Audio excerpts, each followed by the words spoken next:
Hi everyone. So we'll continue memorizing from the book of Hebrews. So we memorized up to verse 17. Today we are going to memorize verse 18. So chapter 3 has got 19 verses. So today we are memorizing 18 and tomorrow we'll be memorizing the last verse. So I'll read this first. Hebrews chapter 3 verse 18. And to whom did he swear that they should never enter his rest, but to those who were disobedient? So we were meditating on the disobedience of Israelite people. We saw that because of their disobedience, because of their rebellion, they could not enter the promised land. The entire generation, except Caleb and Joshua, could not enter the promised land. They all perished in the wilderness because of their disobedience. So throughout Bible, there are many instances where people disobeyed God and received a punishment from him. So it all started from the Garden of Eden. The first person who disobeyed God is Eve. Right? So Adam and Eve disobeyed God, and because of that, the entire humanity fell from the state of grace.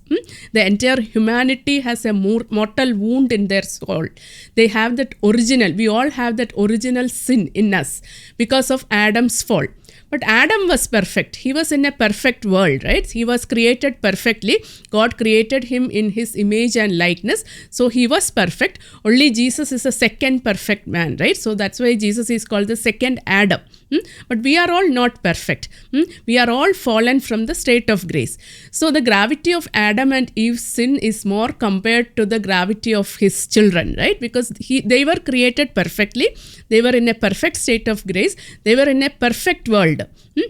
Despite all that, they disobeyed God. So the gravity of their sin is more compared to the sin of others or the disobedience of others. And because of their sin, the entire humanity fell from the state of grace. So that was the punishment. The entire humanity received that punishment. And then we come forward. Many places we see that people are disobeying God. One instance I saw is King Saul is disobeying God in multiple places, right? We see that in 1 Samuel chapter 15, God asked Saul to defeat Amalekites and destroy them completely. Chapter 15, the heading is Saul defeats Amalekites but disobeys. He didn't kill the king, or he didn't destroy them completely. So Lord rejects Saul for his disobedience. Because of his disobedience, God rejected Saul and selected David. So we see that in 1 Samuel 15:22, Samuel is saying, and Samuel said, Has the Lord as great delight in burnt offerings and sacrifices as in obeying the voice of the Lord? Behold, to obey is better than sacrifice, and to listen than the fat of rams. For rebellion is as the sin of divination, and stubbornness is an iniquity and idolatry. Because you have rejected the word of the Lord, he has also rejected you from being king. Later we see that God is electing David. Then David anointed king, and again we see that he disobeyed God in 28, right? 1 Samuel 28. He consults a medium at Endor. So that's an abomination for God. And after that, Samuel was saying, because you did not obey the voice of the Lord and did not carry out his fierce wrath against Amalek, therefore the Lord has done this thing to you this day. Moreover, the Lord will give Israel also with you into the hand of the Philistines, and tomorrow you and your sons shall be with me. The Lord will give the army of Israel also into the hand of Philistines. Because of Saul's disobedience, the Philistines defeated Israel. The entire Israel was defeated by Philistines. Coming forward, we see that David also disobeyed God. This we see in 1 Chronicles chapter 21. So he numbered Israel. God was against that. 1 Chronicles chapter 21. Satan stood up against Israel and incited David to number Israel.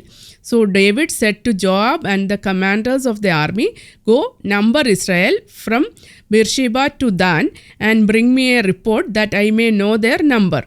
But Joab said, May the Lord add to his people 100 times as many as they are. Are they not my lord the king, all of them my king Lord's servants? Why then should my Lord require this? Why should he bring guilt upon Israel? But the king's word prevailed against Joab. So Joab departed and went throughout all Israel and came back to Jerusalem. Later we see in 27 verse 7, but God was displeased with this thing, and he struck Israel. And David said to God, I have sinned greatly in that I have done this thing, but now I pray you, take away the iniquity of your servant, for I have done very foolishly. So God punished David and again Israel people also for this disobedience. And later we see that Solomon also disobeyed. He married all foreign princesses, and even Aaron and Moses also disobeyed God, and because of Moses' disobedience he was prevented from entering the promised land. And Jonah disobeyed God, and we know the story of Jonah, right? So God asked him to go to Nineveh and he went to Tarshish. He took a ship and went to Tarshish, and there was a storm, and you know the rest of the story, right? So there are many instances where people disobeyed and God's punishment came upon them. It's not only for the person who disobeyed, that entire country or the entire set of people were affected by the disobedience, right? So this, and at the same time I was looking at the obedience of people, right? There are many instances where people obeyed and received great blessings, not only for them but for the entire humanity. For example, if you see, Noah obeyed God.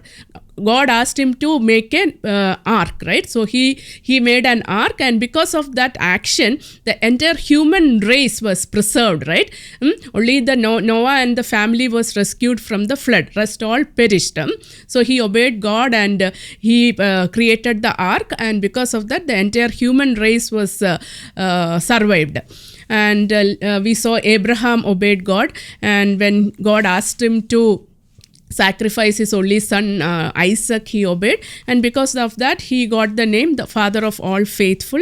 And later we see that Daniel and his friends, they were obeying God. Moses obeyed God to bring people out of Egyptian slavery, and Mother Mary obeyed God, and Jesus obeyed his father, because of which we all got salvation.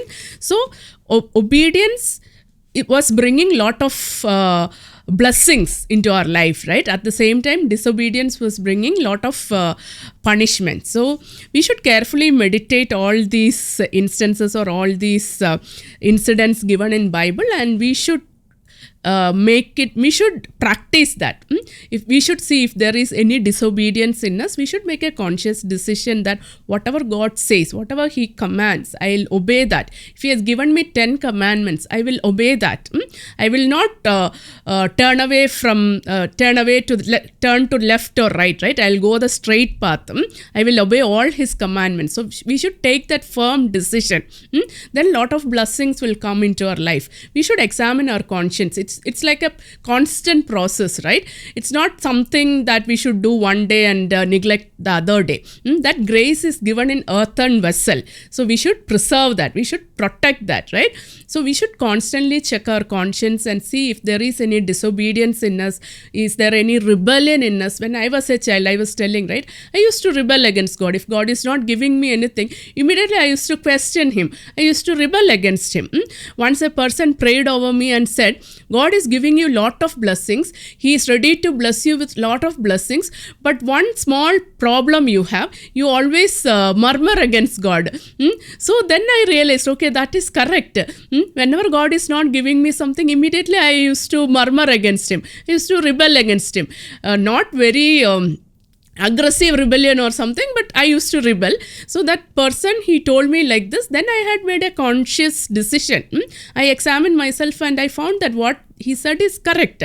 And he specifically said that will block lot of blessings. If you remove that, God will bless you abundantly. He clearly told that. So slowly I came out of that. It didn't happen overnight, right? But now when I look back, it's gone from me. I don't see that anymore, right? I don't think it has happened overnight. It has taken some time, but slowly it went away. So we should constantly examine our conscience and see if there is any disobedience in us, if there is any rebellion in us. So we should constantly try to overcome that, right? So we should pray to God. We should ask God's grace to overcome that. So it's a constant process, and it may take some time to overcome all that, but it will definitely happen.